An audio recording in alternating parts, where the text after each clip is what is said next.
Have you ever wondered how you can put old cans to use other than just recycling them? And you're going to begin by cutting your clean can. And I use tin snips for this. When I say it's the hardest part, it's because it's just kind of hard to cut in a circle when you're limited. You want to be left with a nice sheet of that metal.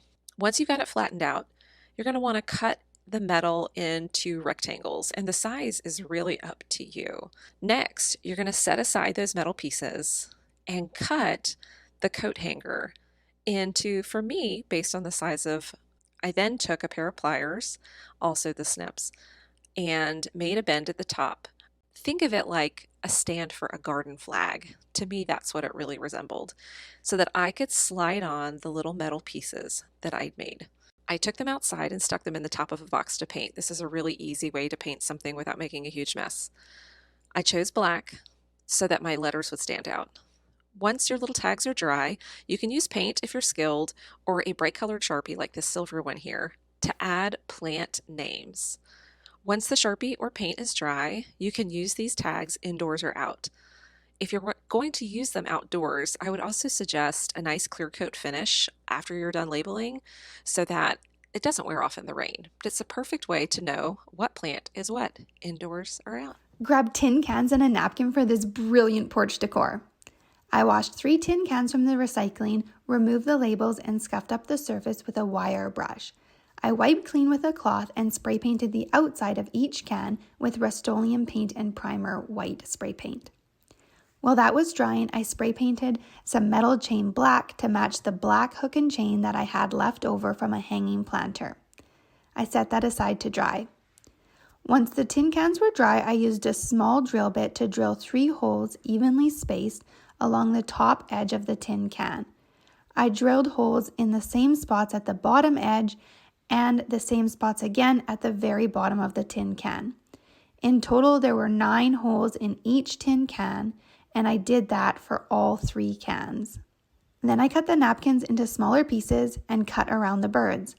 I painted outdoor Mod Podge on the tin can, placed the napkin pieces on, and sealed it with more Mod Podge. I carefully placed the bird on top and painted more Mod Podge on top to seal it. I did this for all 3 tin cans, then used a nail to poke through the holes I drilled to make sure the glue didn't close them over. I let the cans dry. 24 hours is ideal. Next, I placed a petunia into each of the tin cans and hung it on my deck for the most beautiful hanging planter. Nobody would guess that this is made from recycled tin cans and napkins.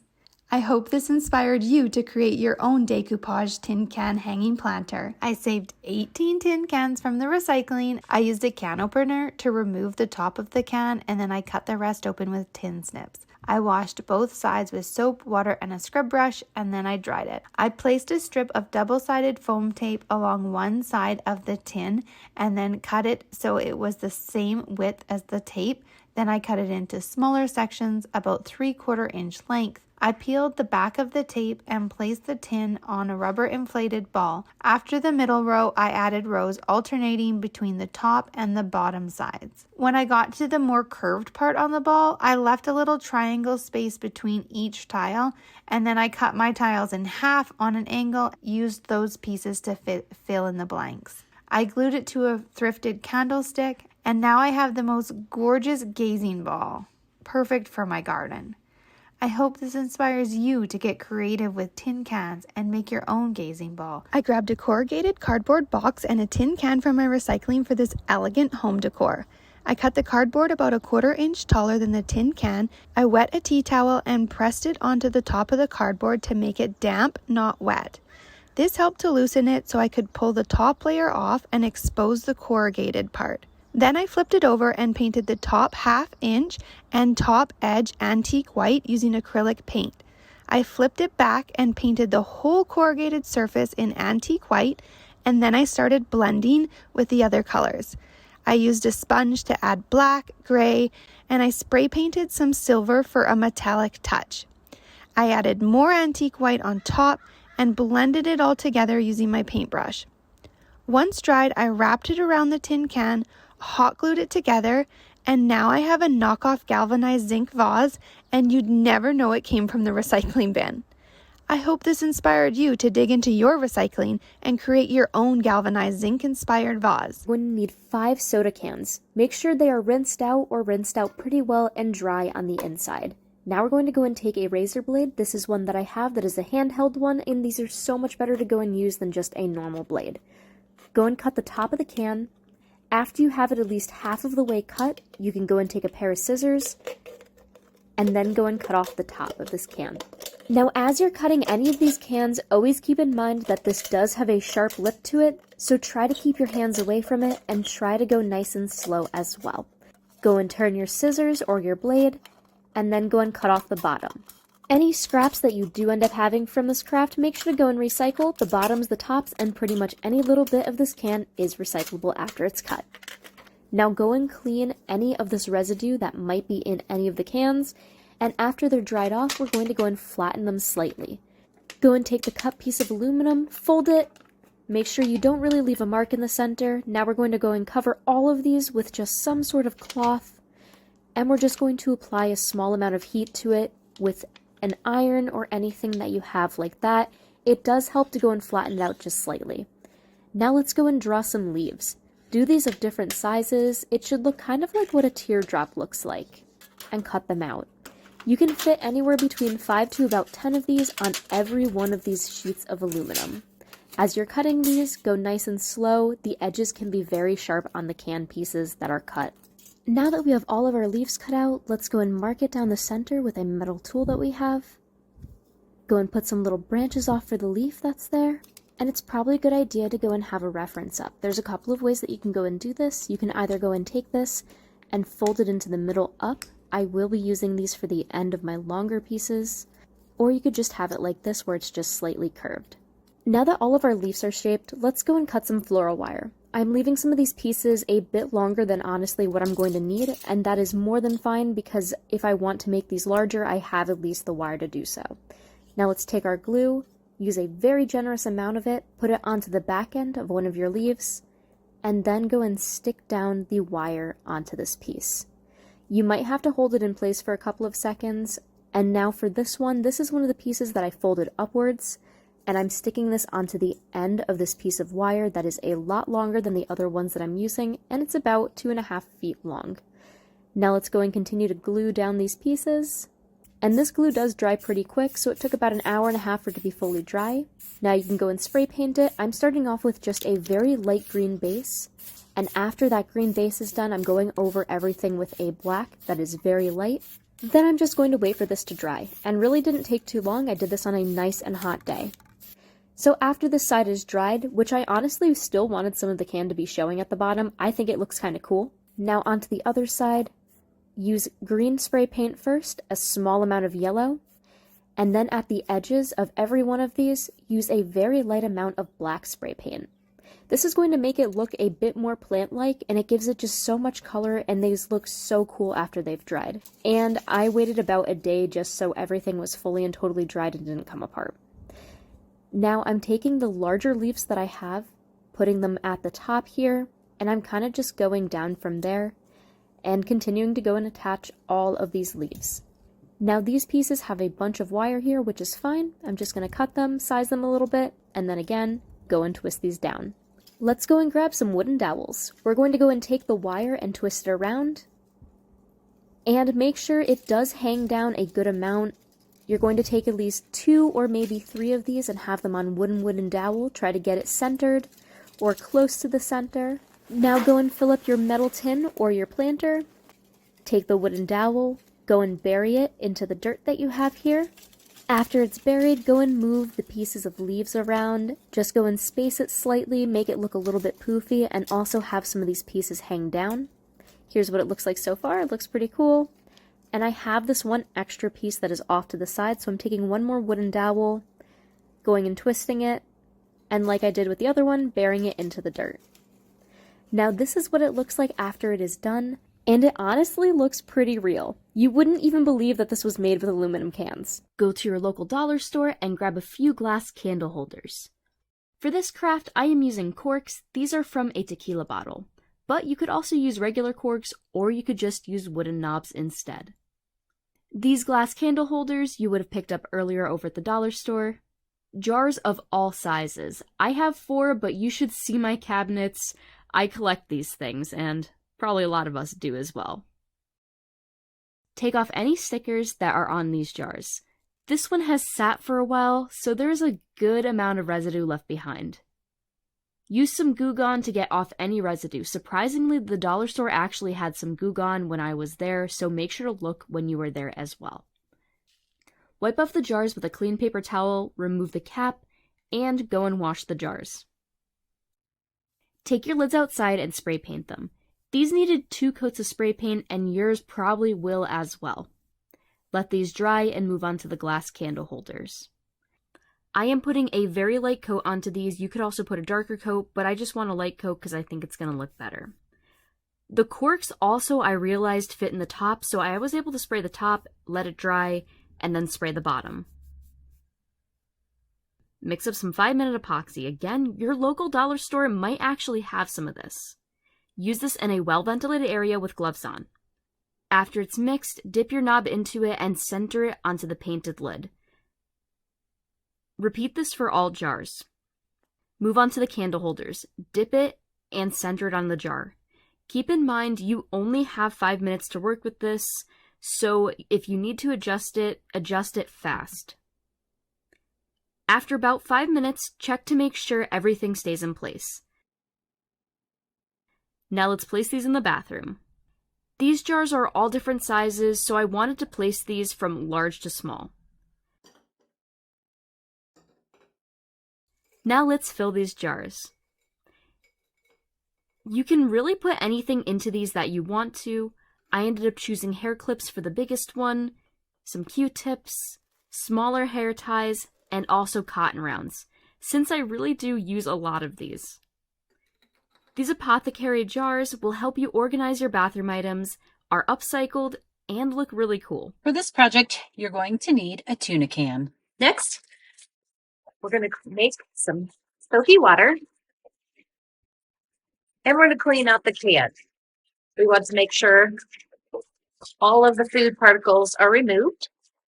Next, I want to remove the label. So after it's been washed, it comes off pretty easily.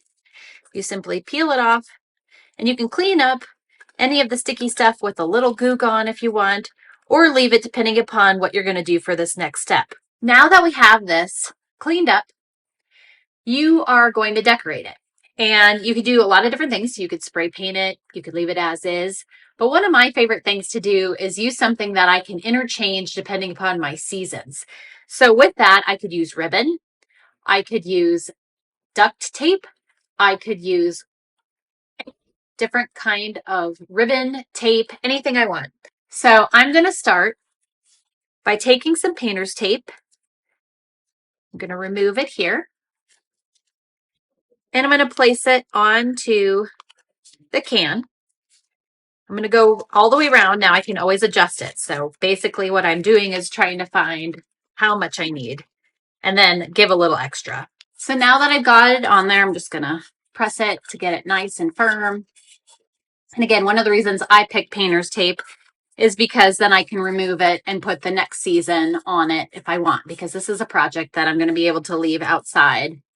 Next, I have these star stickers, and there is no right or wrong to how I'm going to place them on, but I'm just going to go ahead and peel them off, just kind of randomly put there. And again, you can usually adjust them however you want after you get them on your container. What I've got here is a dollar store broom, and I'm just going to remove the base because I just need this pole for the next step. Next, I'm going to take the broom handle and I'm going to stake it into the ground. Next, I'm going to place a substantial amount of hot glue right here on top of the can. You could easily place it here as well. And then I'm going to place the can on top and wait for it to cool. Now, if you want a more permanent option, you could use silicone, you could use E6000, and something else that might stand up to the elements depending upon where you live. I also purchased a candle holder, which I'm going to place inside. I'm going to open up some votive candles. Now, depending upon where you're placing this, you may choose to use tea lights or faux candles.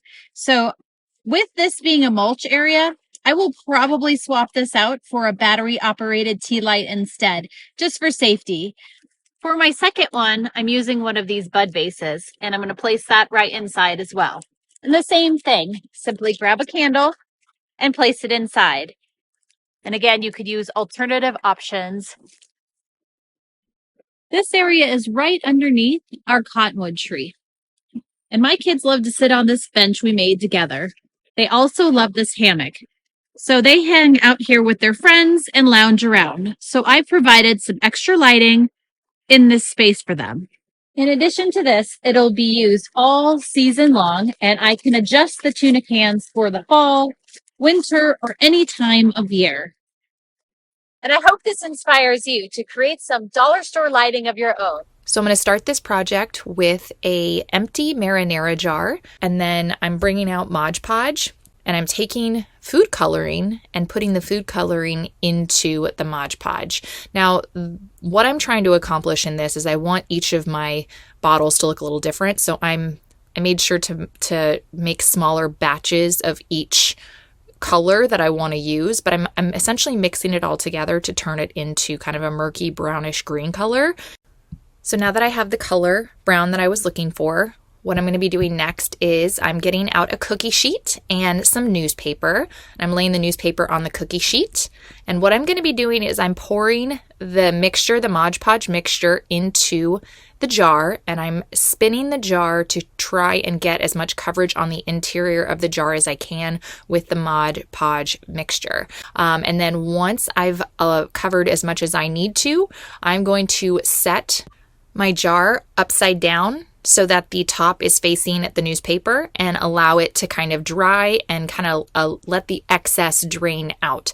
You're going to want to let the jar sit for about an hour before we move on to the next step. So put it in a place where it's not going to be disturbed. Now for the next step, we're going to take all of our bottles and we're going to make sure that they're top side up, and we're going to bake these at 225 for about 45 minutes to 65 minutes. This all depends on if you check the bottles at 45 minutes and you still see any sort of streaks or anything that looks like the Mod Podge is dripping, you'll want to leave them in there a little bit longer. And as you can see, each of them kind of has a different tint, so you can really play around with the colors when you're mixing up your Mod Podge. I wanted to show you how different each of them look. They all kind of have a different tint to them. I hope this inspired you to try this DIY aged amber bottle project. It's beginner-friendly, faux vintage decor on a budget. Once your jar candle is almost used up, let the candle cool and then pop it into the freezer for at least 2 hours. After that time, remove your candle jar from the freezer. With a simple butter knife, wedge the edge of the knife into the side of the remaining wax and gently lift up and down around the inside perimeter of the jar. Continue this until the wax begins to crack into pieces within the jar. Now soak the jar with some hot sudsy water and then wipe the inside of the jar with a cloth or sponge. You can use a commercial product to remove any stickers, but I usually find that hot water and a knife works just as well. Now you can fill your empty jar candle with anything you want. I filled this empty, clean jar with salt. If you have a jar candle with a lid, try this idea. Remove the candle wax in the same manner. Take the lid of the jar and place painter's tape around the side of the lid so only the top is exposed. Now spray paint the top of the lid in a well-ventilated area. Once dry, remove the painter's tape. Take a used wine cork and attach it to the top of the lid with some hot glue. Fill your new jar container with tea bags for easy yet pretty access when you want a cup of tea. Other ideas for your candle jar might include filling it with kitchen utensils and keeping it handy by the stovetop. Or place an empty jar candle on your bathroom counter to corral all of your makeup brushes. I dug this alcohol bottle out of my recycling bin because I have the perfect project in mind for it. So the first thing I'm going to do is I'm going to remove the label from the bottle. So this one is a really thick label, so I tried soaking it, but that didn't really seem to do much. So I'm going to go ahead and I'm just going to scrape it off with a metal scraper here. And then once I have all the label off, I'm going to go ahead and I'm going to use some alcohol, and I'm just going to wet a lint-free cloth, and I'm just going to get rid of the sticky residue that's left over. With my bottle all clean, we're going to go ahead and add a picture to where the label used to be, but on the back side. So I'm going to go ahead here. This is just an old picture of my mother and father, and I'm going to go ahead and cut it down to fit in the exact same spot where the label was.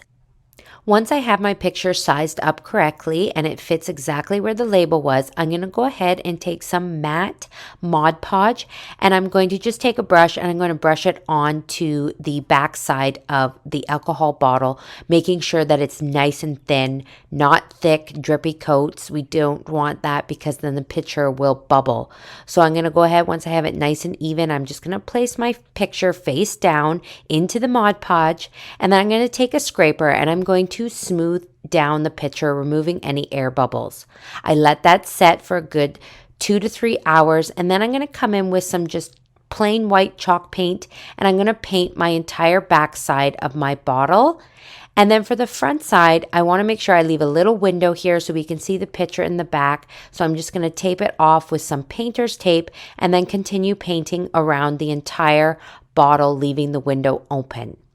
I let this chalk paint dry overnight, and then now that it's nice and dry, I'm going to go ahead with some transfers here from Dixie Belle, from their Bells and Whistle line, and I'm going to transfer some nice orchid designs here onto my bottle. So I'm just going to frame out the window portion here, just rubbing these on. These are really easy to apply. You just get the little scraper that they give you in the box, and you just scrub over the transfer plastic sheet, and then you'll see it begin to lift off. So you can see there it's lifting away from the design. Once you see it lift away, you can pull the plastic transfer sheet off your design. And then I just repeated this process around the bottle, some on the sides here, and then working my way with a larger design up onto the top of the bottle. Then once that is complete, my bottle is set here, and I just placed it up here in my home. And as well, I just placed a nice taper candle in the top for a nice candle holder. This is great for like pictures of loved ones that you've lost, if you want to make like a little memorial for them. I just love this idea. There's so many possibilities. So I decided to take this DIY step further and do another idea. So I took these drinking bottles, and instead of a picture, I used some pages from a book that got wrecked. I managed to salvage a few of these pages, and I'm going to go ahead and Mod Podge them on in the same fashion. And then I'm going to paint around the picture, again, leaving a little window at the front of the bottle so that you can see the picture from behind. I'm going to cover these ones in black wax just to tone down the white paint a little bit.